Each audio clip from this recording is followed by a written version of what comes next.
Hey everybody, welcome back to English Otherwise. We're about to flash back to this morning's headlines, but if you are watching here on YouTube, posted every weekday at 6 p.m., you should actually think about joining us on Twitch every morning at 8 a.m. because while here on YouTube, you get to skip over all the ums and ahs, but really you're missing out on a lot of the content.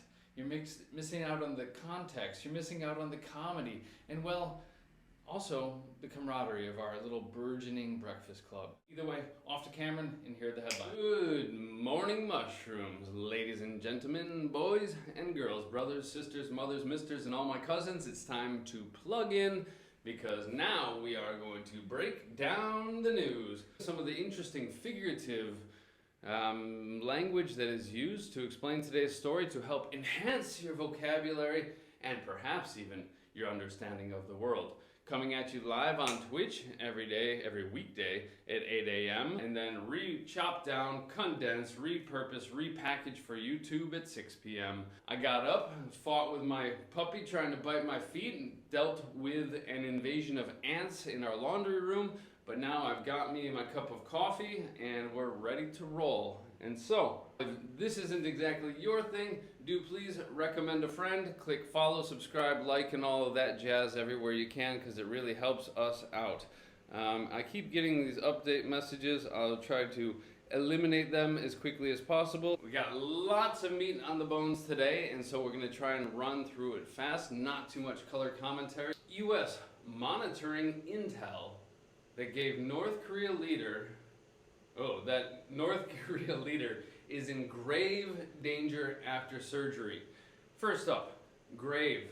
Grave just means very, very serious and almost always followed by danger. I would have to Google that, but that is probably the #1 collocation for words that follow grave. To monitor, just like you probably have a physical monitor for your computer, which allows you to watch what's happening on your computer. To monitor means to watch. Intel, short for intelligence, but what it means is secret information, often obtained by governments, spies, etc., that gives them an advantage over their enemies or competitors. Can't really say that I'm a fan of the guy, but to anybody and everybody out there who's sick, wish them well. Just a fancy word for guesses. But wellness, well-being just means health in general. To suspend, to put something on hold. Whoop, vocabulary from yesterday. To suspend something just means to put it on pause. It's been his goal all along, hasn't it? As misguided as it may be. A bet is when you put money on some sort of option and you hope that your option wins or something, and then you win more money back. Like, for example, the horse races. 10 different horses, and you think number 7 is going to win. You put money on it in hopes that you win. High stakes bet. We're talking thousands of dollars, but no! In this case, we're talking about people's lives. Reopening the economy.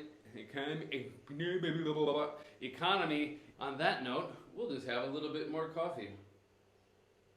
Kim Jong-un, would you like some? Delicious. Ooh, lots of stuff going on there. We exchange money for goods and services. In 2008, the US government had to bail out the big banks to rescue them financially. But what it comes from is actually as if you're in a boat rowing along and the boat is filling up with water and you need to take a bucket or something like that and scoop up the water and throw it out of the boat. Scoop it up and throw it out. That is to bail out in the quite literal sense. You can hold on to the island, and if I don't pay you back for the bailout, then the island is yours. And so if you give somebody collateral for something, it's something they can hold on to until you pay off whatever debt that you owe them. Hey, friend of Ernie, good morning. The anchor is just the main presenter person. Just like sailors have the tattoo of an anchor on their arm, the thing that holds the boat in one place.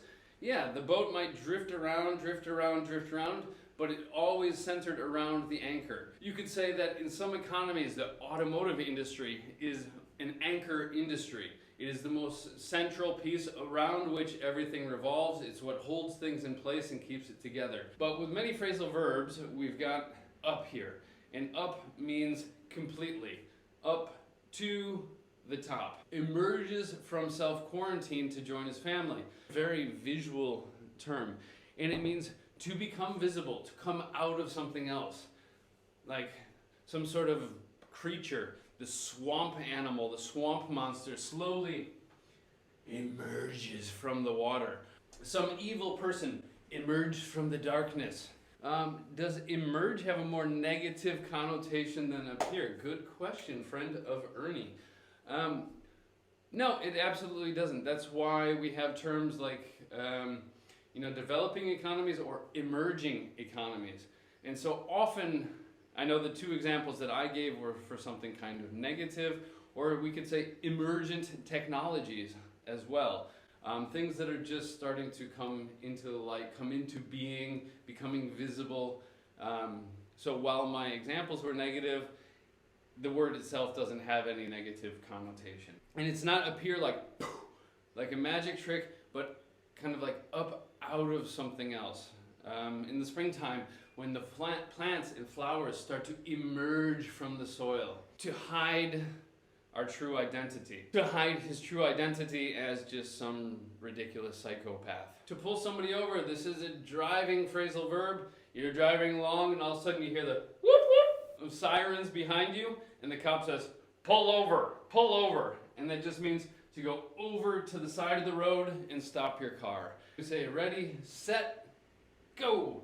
He appeals to the older voters, whereas a lot of the younger voters were more on the side of Bernie Sanders. But can he balance them?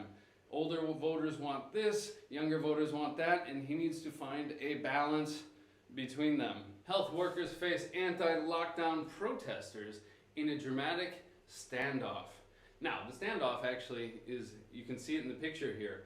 Anti-lockdown protesters were trying to flood downtown Denver, and nurses and healthcare workers went out there and just stood in the street and said, no, no, no, no, no, you will not pass. And he wouldn't move, and as a result, he couldn't move, and they stood there maybe yelling at each other. And so a standoff is basically just when the two parties, it could be a negotiation or so even an argument with your spouse or boyfriend, girlfriend, etc. And it's when the two parties will not make compromises. They just stand there, and so neither one will make compromises, and so as a result, no progress is made. To resume means to start again. Hop is basically a small jump. Obviously not woo, woo. To hold a conference, to hold a meeting, to hold a match. And so then we often use it in a passive term, in a passive sense, with the phrase, the meeting will be held at 2 o'clock in conference room B. To interrupt the path from something from A to B is stopping it there in the middle. To flee. Flee, fled, fled, irregular. To flee just means to, danger, run away. Criminals, when they go on the run, they are fleeing the authorities. Ah, thank you, Verna. Yes, Buzz Hair rocks. Much courtesy of my wife. Here's a nice heartwarming story. We need more of these in the news. We had a skipping chic and the 100-year-old guy walking laps around his garden. Now here we have taxi driver takes a stranded student from Spain to Italy free of charge. Stranded just means to be stuck somewhere. Think of that Tom Hanks movie, since we had Tom Hanks there, where he was stranded on a deserted island, like Robinson Crusoe. And I just was notified I have a low battery, pardon me, while I plug this in. Aha! There we go, that's a bit more responsible. Cameron, check your cables before you broadcast. Yeah, Tom Hanks was stranded on a deserted island, much like Robinson Crusoe. To resist junk food. To resist just means to say no to something that you want or want to do. Last week we had entire, which means whole. I ate the entire pizza, the whole pizza. Entirely means completely. Playing with fire is dangerous, and that's all it means. You're playing with fire. You don't want to cross that line. It causes you to realize that you need to make changes in your life or the way that you do something. The word reign, it just means the period of time typically that a king or queen is in control of a country, or in this case, a dictator. The reign of Steve Jobs at Apple. Narrow, wide. Synonym for wide is broad. Adjective plus en at the end means to make something that adjective. Downplay something means to make it look or seem less important or serious than it really is. Bearable just means tolerable. You can tolerate it, you can withstand it. To be resilient means to be strong and durable, so that you can bear something and not collapse, but especially with the emphasis on bouncing back and improving after whatever the crisis has completed. Nice point there. To rein also exists, R-E-I-N, and the reins are the ropes that you use to control a horse. And so you shake the reins, giddy up, let's go, to run faster, or you pull on the reins to stop the horse. And that's where we get the phrasal verb to rein in something. It means to pull it and put it under control. Just like right now, many companies are trying to rein in spending on things like marketing because consumers aren't out and about and making purchases. Soil, dirt, land, terra firma. So that's it. If you made it this far and you don't know my name, you can call me Cameron. And much love. Have a beautiful day and see you tomorrow. Bye-bye. Everybody, thanks for tuning in. Those are the headlines for Tuesday, the 21st of April. And so now, without further ado, I'll let you get back to whatever it is that you're supposed to be doing.